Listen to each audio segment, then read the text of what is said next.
ബാലകൃഷ്ണൻ ചേട്ടൻ്റെ വീട്ടിലാണ്. ഞാൻ പേര് മറന്നുപോയി ഒന്നുകൂടി. രജീഷ്. ഇവിടെ രജീഷും ബാലകൃഷ്ണൻ ചേട്ടനും കുടുംബവും അല്ലാതെ ഒരംഗം കൂടിയുണ്ട്, വോട്ടില്ലാത്ത ഒരംഗം. നമുക്ക് അദ്ദേഹത്തിൻ്റെ പേര് പരിചയപ്പെടുത്താം. അദ്ദേഹത്തിൻ്റെ പേരെന്താ? പേരുണ്ടോ ഇതിന് നമ്മുടെ തത്തമ്മയ്ക്ക്? അതിഥി ഞാനൊന്ന് പരിചയപ്പെടുത്താം. നമ്മളിവിടെ വന്നപ്പോൾ കണ്ടതാണ്.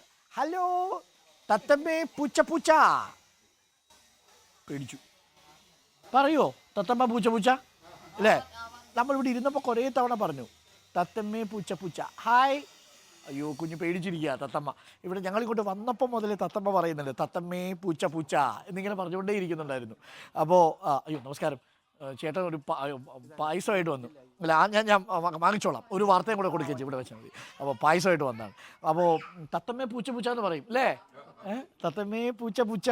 ഞങ്ങളിവിടെ ഇരുന്ന് സംസാരിക്കുന്ന സമയം മുഴുവൻ ഇതിങ്ങനെ പറഞ്ഞുകൊണ്ടിരിക്കുകയായിരുന്നു. എത്ര നാളായി തത്തമ്മേ പൂച്ച പൂച്ച അല്ലേ? ഞങ്ങളിങ്ങോട്ട് വന്നപ്പോൾ പറഞ്ഞുകൊണ്ടേ ഇരിക്കുകയായിരുന്നു കേട്ടോ. ആശാൻ ഇങ്ങനെ ഇത് പറഞ്ഞുകൊണ്ടേ ഇരിക്കും അല്ലേ?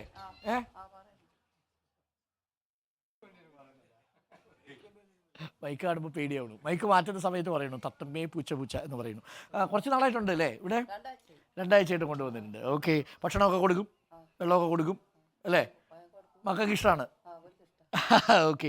അപ്പോൾ നമ്മൾ തത്തമ്മയെ കൂടി കണ്ടു. വോട്ടില്ല കേട്ടോ വടകരയിൽ തത്തമ്മയ്ക്ക്. അതുകൊണ്ട് തത്തമ്മയുടെ ആരും വോട്ട് ചോദിക്കേണ്ട. ഒറ്റ കാര്യം പുള്ളി പറയത്തുള്ളൂ എപ്പോഴും, തത്തമ്മേ പൂച്ച പൂച്ച എന്നിങ്ങനെ പറഞ്ഞുകൊണ്ടേ ഇരിക്കും. അപ്പോൾ ശരി, ബൈ ബൈ.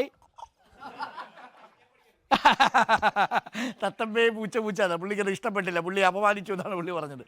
അപ്പോൾ ഞാൻ വളരെ പ്രധാനപ്പെട്ട ഒരു വാർത്തയിലേക്ക് കൂടി പോയി വരാം. അതിന് മുമ്പ് ബാലകൃഷ്ണൻ ചേട്ടാ ഇത് നമ്മൾ വോട്ട് ചെയ്യണമെന്ന് അഭ്യർത്ഥിച്ചുകൊണ്ട് വീടുകളിലേക്ക് വന്നതാണ്. വോട്ടിൻ്റെ ചരിത്രമൊക്കെ അതിനകത്തുണ്ട്.